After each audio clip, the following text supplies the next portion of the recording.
So when we're getting ready for the road, there's final checks we really need to do inside the caravan. You're moving away, moving off site, always starts inside the caravan. Please, please, please check that you've got all your roof lights secured down. I don't like to say how many times I've followed a car or overtaken a car on the main road with a roof light flapping up. With a turbulence going over that roof or a lorry passing by, that roof light's going to be snapped off. There's no worse way of starting your holiday than with a hole in the roofs. So make sure that all the roof lights are secure, all the windows are shut. Other things like loose items like the glass plate inside the microwave, take that out because the microwave's not really designed for the buffeting a caravan gets. If you've been inside a caravan, and I've seen film of the inside of a caravan when it's travelling down the road, you'd be absolutely astonished at the amount of distortion and impact, especially going over potholes, level crossings, etc. Everything gets jolted around, so make sure your fridge, that will lock in position so your fridge door doesn't fly open. Your oven and grill should be okay, and your glass plate. TV points, TV brackets. If it's recommended, the TV will be okay staying on the bracket, but make sure if it's a zigzag bracket that the bracket itself is secured to the wall, because else it'll zigzag out and can wrench the whole thing off. As I say, the impact of towing a caravan on the appliances can be quite brutal. The other thing to remember is if you've got any heavy items to store, such as tins or bottles, make sure these are taken out of the top lockers. Although the lockers have got anti-burst catches on them, if they do burst out and drop onto something like a caravan work surface, it will damage it, it will dent it. Those work surfaces are not like the dense ones you've got at home in your kitchen, they are hollow, so that can dent and make a hole in the actual work surface itself. At this point we can start preparing for the road around the outside of the caravans. Before we lift the corner steadies or lock the caravan door and the gas locker door, all the other lockers can be securely locked, and it's a good idea just to look down the side of the caravan because you'll see if a window is slightly open, just to double check the windows. If you're finished with the inside of the caravan, you don't need to go back into it. Then we come into one of the final parts of getting the caravan ready before we put the corner steadies up. At this stage, put the handbrake on and make sure that the jockey wheel is down and in position and tightened on the clamp, because it's going to be taking the pressure of the front weight of the caravan again when the corner steadies are put up. Just a little thing about handbrakes. I see a lot of them when I go around storage yards in their up position. Once you've got your corner steadies down, that wants to come off.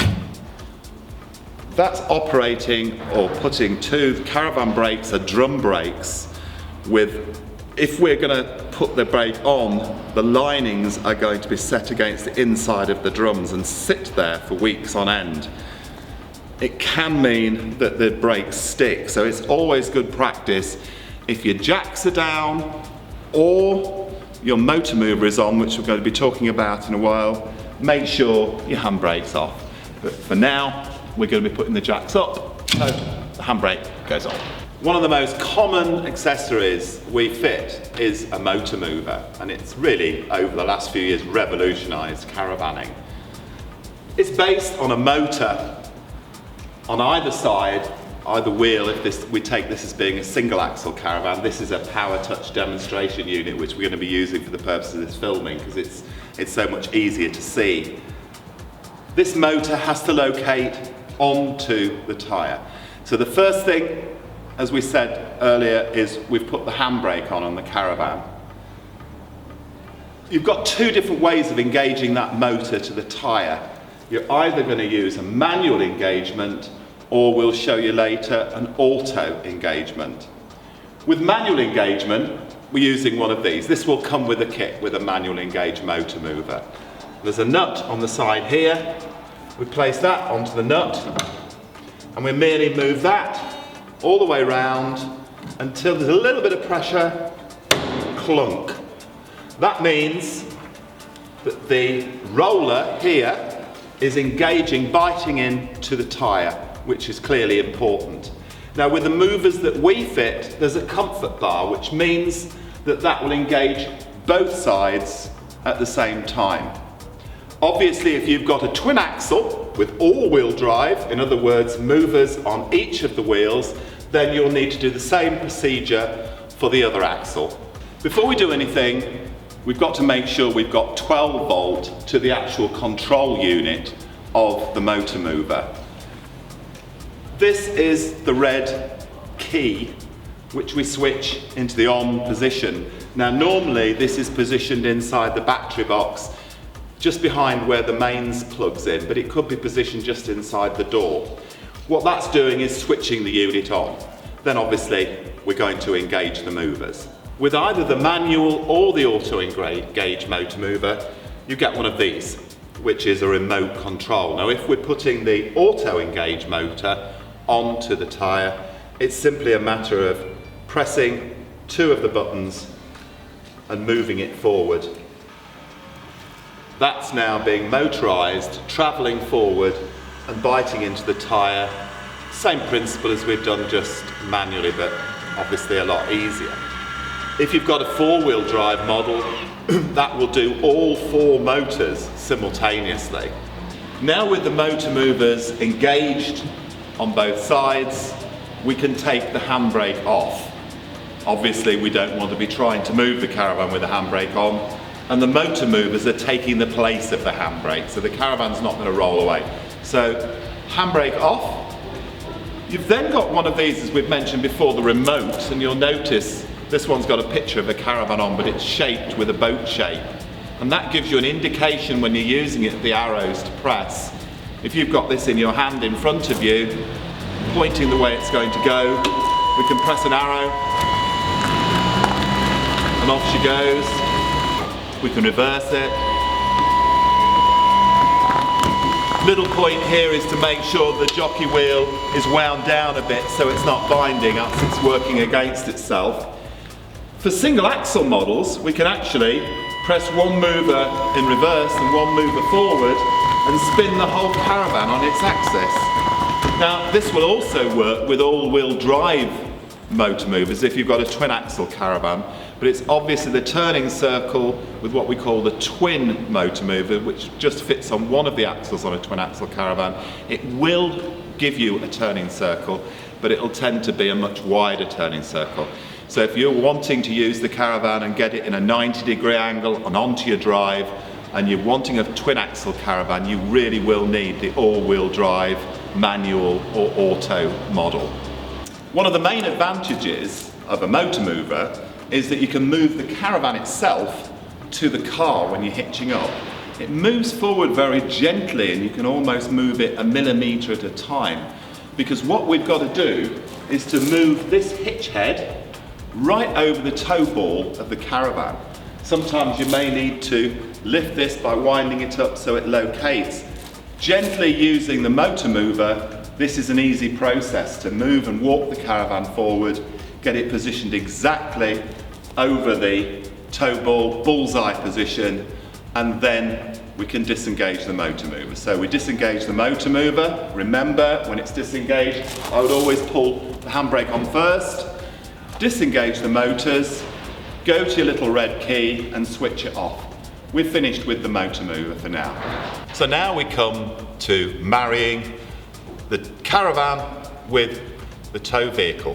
For this purpose we're using our old Bessie, the tractor, just to make it simpler because it's easier to see the tow ball. The most important thing with all these modern stabilisers is that this ball is free of any grease. It must be dry and free of grease, so clean it with brake cleaner or a white spirit for reasons I'm going to go through in a minute.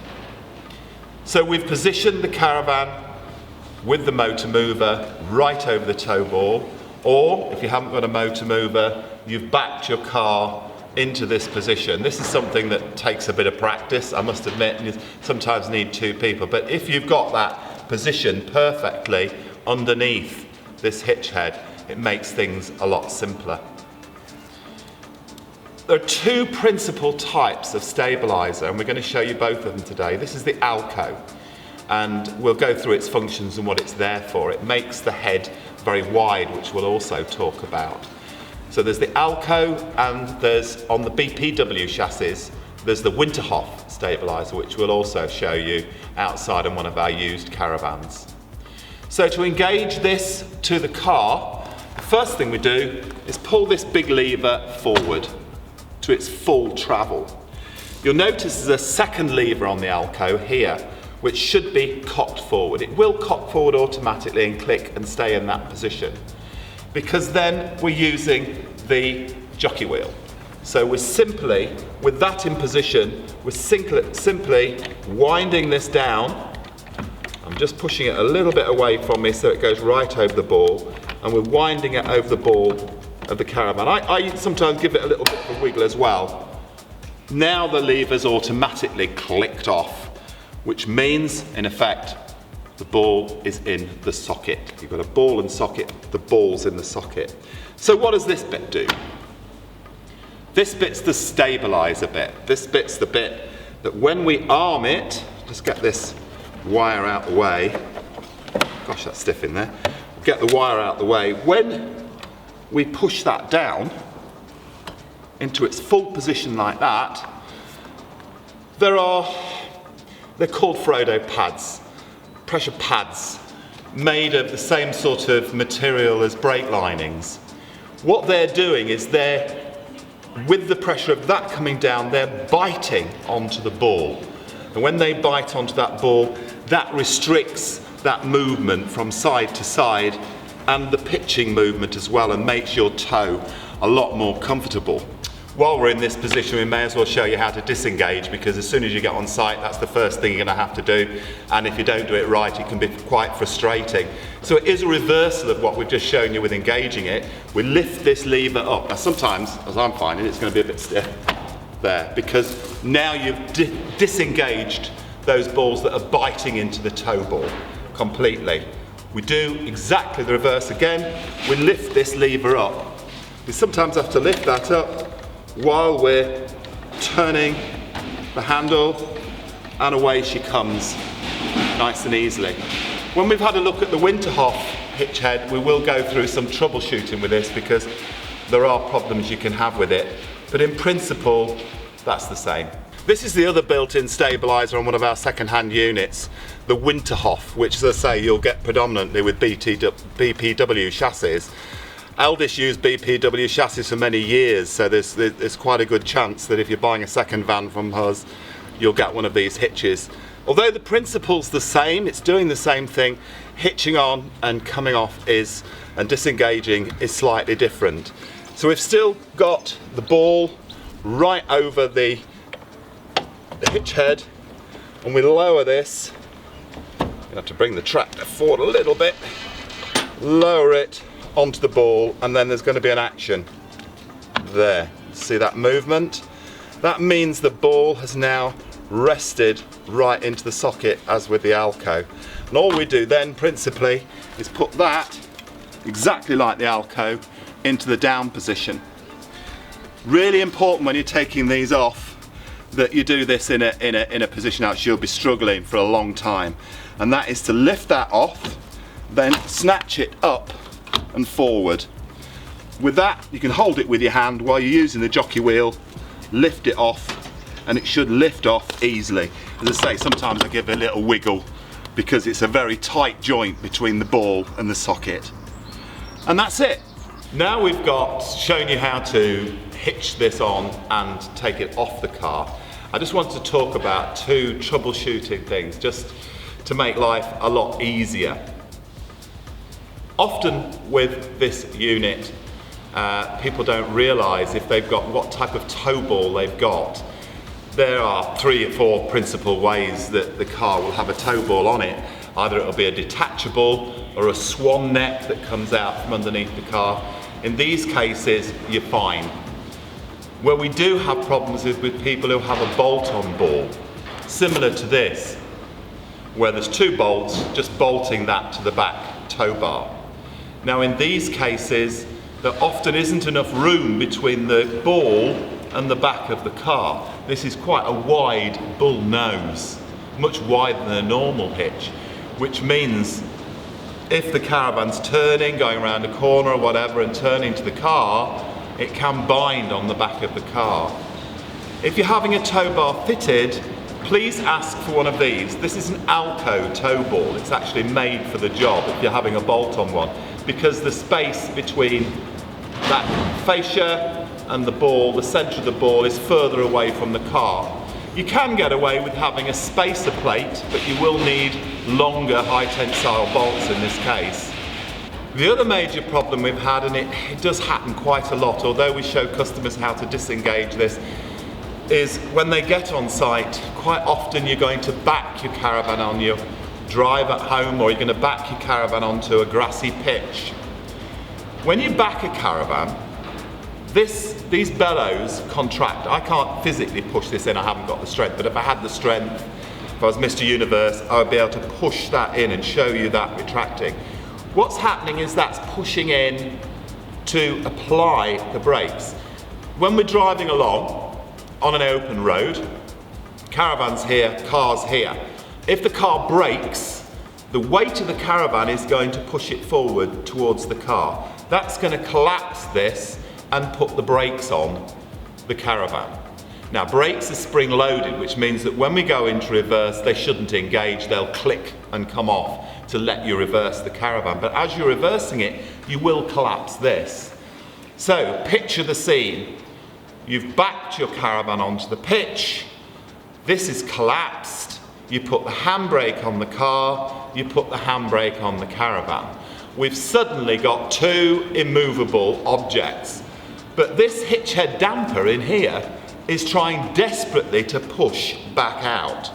And that pressure on the tow ball will mean that no matter how much you wind this, do our little waggle or have everything in place, it will not come off. And we have had customers in frustration almost lifting the back of their car up and even hitting this piece of equipment with a sledgehammer to try and get it off. No. The result, the easy result to get this off is can leave the handbrake on the caravan, relax your jockey wheel so it's back in its towing position, so the jockey wheel's completely relaxed, even lift it the floor if you need to a little bit, so you know that it's on the tow ball and it's relaxed. With this on, gently drive the car forward about 2 or 3 inches, and this will pull these bellows out to this relaxed position. Then put your handbrake on the car, then come round, repeat the procedure, and I can tell you honestly this will come straight off. You might need your little wiggle, as we say, but it will come off because the ball is relaxed. It's not pressing into the tow ball of your car. This piece of equipment is the breakaway cable, and it's again an essential piece of equipment when you're hitching on. It's literally a length of wire, possibly covered with blue or red plastic, and it's got a clip, like a carabiner clip on the end. This is attached to the base of your handbrake lever. So if the handbrake's off, just head, because you're now hitched onto the car. Picture the fact that we're hitched onto the car. This needs to clip on to a rigid part of the car. There's often a hole in or somewhere around the tow bar you can clip it onto. So that's attached to the car. The theory is, or the safety part is, if this hitch or the ball fails and the caravan parts from the car, that this, as it's moving away, will snatch the handbrake on. So that's its function. But it's a legal requirement when you're towing, so make sure it's clipped on at this stage. So now we come to the bit where, remember, we've got the car on here, so we're hitched on, handbrake's off. We have got the jacks down on the front of this caravan so we can demonstrate it to you. But for the purposes of the film, we're hitched to the car, so it's one of the final things we're doing is retracting the jockey wheel. And that's quite simple. There is a lever on this side which the camera can't see, but we just loosen and we can literally wind the jockey wheel up. Now what we're trying to do, and I'll show you on this one, is that there's a slot in this outer tube. This tube's being wound into the other tube and there's a slot, and what we need to do is to make sure that we wind that up right into that slot as far as it will go.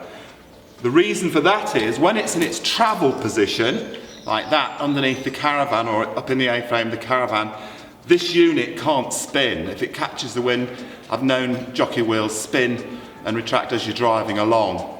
So with that aid out the way, we'll wind this one up. And I'm watching that slot all the time. You can always adjust it, it's easy because it's free on its clamp. Adjust it so we can get that right over the slot, winding it into the slot.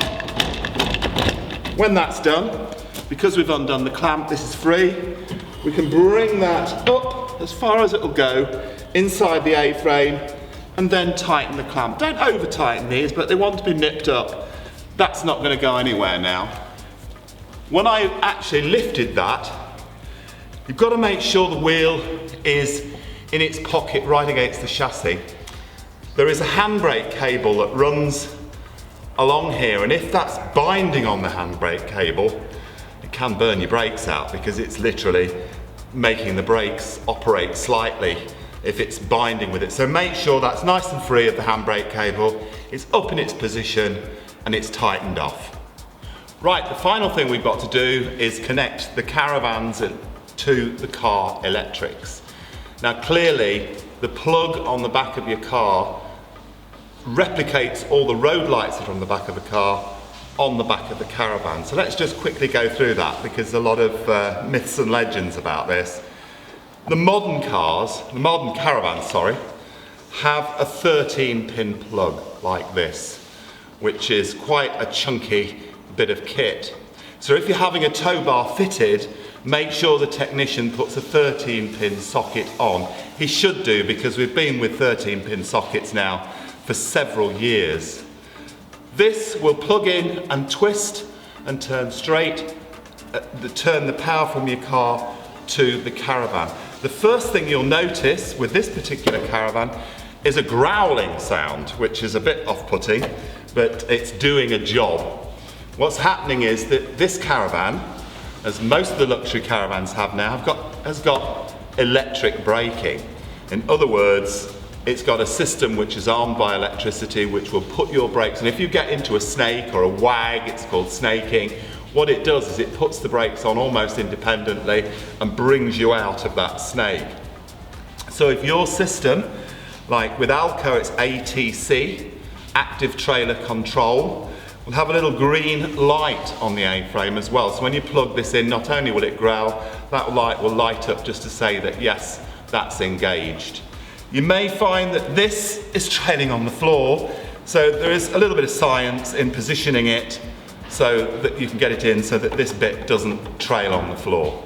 Now, that's all well and good if you've got one of these, the 13-pin on the front of your caravan, and you've got a 13-pin plug, and you've got a 13-pin socket on the back of your car. The 13-pin socket will look something like that. A lot of older caravans, this came in around about 2007, 2008, will have two plugs on the front of them, and they need to marry into the sockets on your car. The 12N plug, which effectively is the road lights, everything you need on the back of the car. It'll be your side lights, your number plate light, your indicators, your brake lights and your fog flare light. They're the legal requirements. So if you've got a car that only has the one black, the older black plug, what we call the 12N socket on it, don't worry, that will operate your caravan legally on the road. In the olden days we had a second socket on the car, which is normally grey or white, which the 12S lead went into. Now this does extra things, which is automatically done by the 13-pin plug. The caravan will accept 12 volt into it for different functions from the car. There are two charging circuits. One circuit which will run direct. I believe we mentioned when we were talking about the fridge, the 12 volt on the fridge, it's coming from the car. If your car, and I have to say if your car is wired to accept this, the caravan's wired to accept it. What that will do is help to keep the fridge at the same temperature, the cool box at the same temperature as you're driving along. If that's in place, that will be on that grey lead. It's automatically built into that if your car's been wired that way. There is another line which gives you a little bit of extra if you're doing what we called the wild camping earlier on, which you can have a lead from your battery of your car which runs direct to the battery in your caravan. Now this again means that the car can effectively charge the caravan battery. Now for those two things to work, you need a split charge relay somewhere in your engine compartment and wires running the length of your car. So it isn't a standard fix when you're having a tow bar fitted. If you're wanting those two things, because you're going to be doing wild camping, then that's something you're going to have to ask for. In my mind, well, you don't really need it with modern caravanning. If you freeze the fridge down the night before you go, it will act as a cool box for several hours. And as soon as you're on site, if you're going to be using mains hookup, your battery will be topped up anyway. But that's the 12S lead. The other thing that will be on that one is reversing lights. Again, it's automatic. So if you're having a 13 pin put on, obviously make sure they're connecting the reversing lights, because most of the modern caravans do have a reversing light on them. And that's really all the differences. Now, you might be worried, sitting there worried, because you're going to pick a caravan up from us, and you can say, well, I've got the old sockets on and I bought a new caravan. What do you do about it?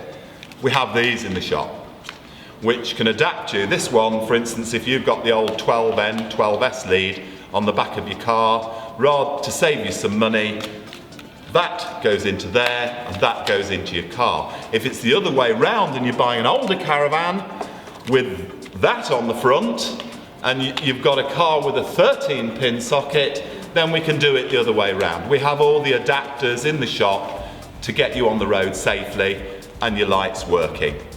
So now we're all connected up and we've got our electrics into a caravan.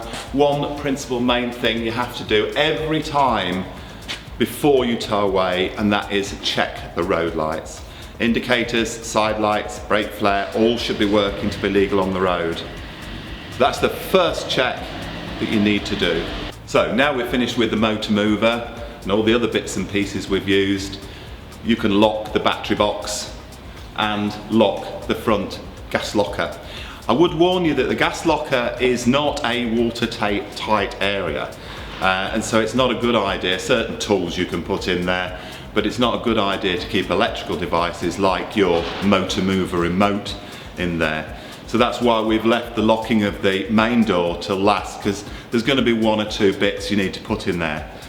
So many caravanners leave their corner steady brace or the remote in the long grass and don't realise they've got home that they've lost them. So it's a good idea just to double check round where you've been using your tools to do your bits and pieces.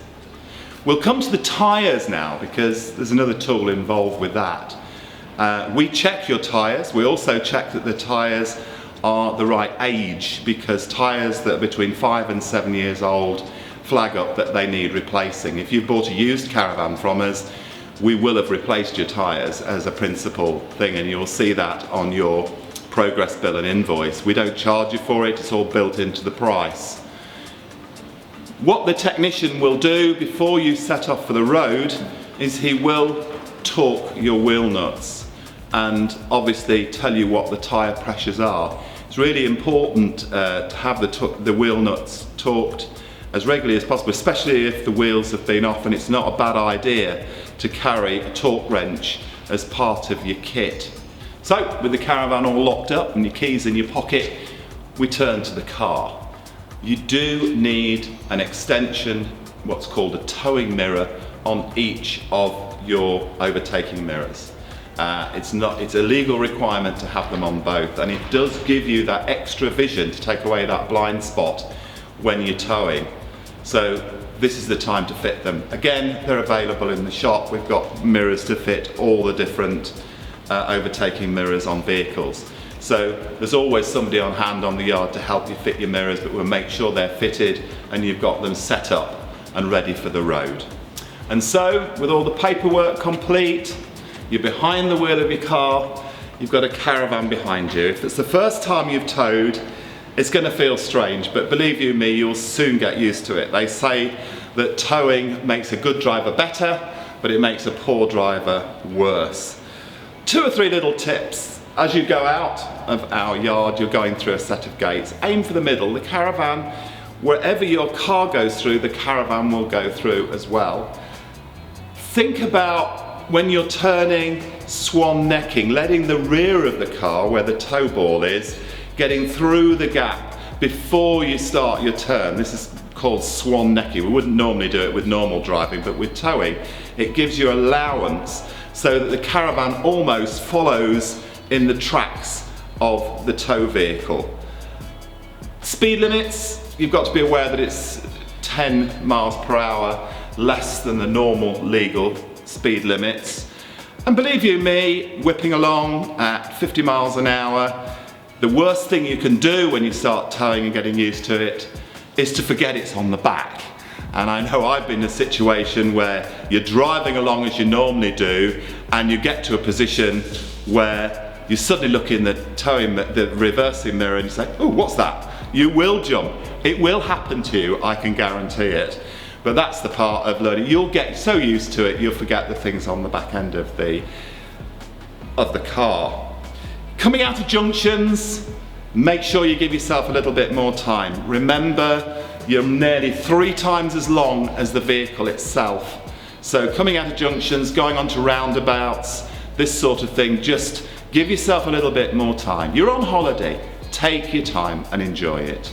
So now we're coming to the end of our film, and I'm sorry it's been a bit of a ramble, but there's a lot of things to go through. And we at South Links Leisure want to give you the best possible service on your handover as possible.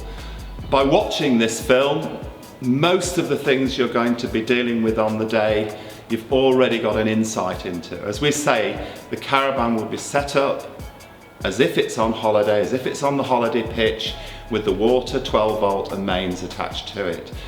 And there will be a technician on hand to go through anything that we either haven't covered in this film or that you need a little bit of extra time looking at. So if you've ordered your caravan and you're waiting for your handover day, remember that the South Links Leisure team, your salesperson and the accessory shop are always on the end of a phone, and they can give you the progress of whether parts have come into stock and whether we're confirming that handover time and date. So please keep in contact with us. Thank you for watching our film, and the whole team at South Links Leisure looking forward to seeing you on the day.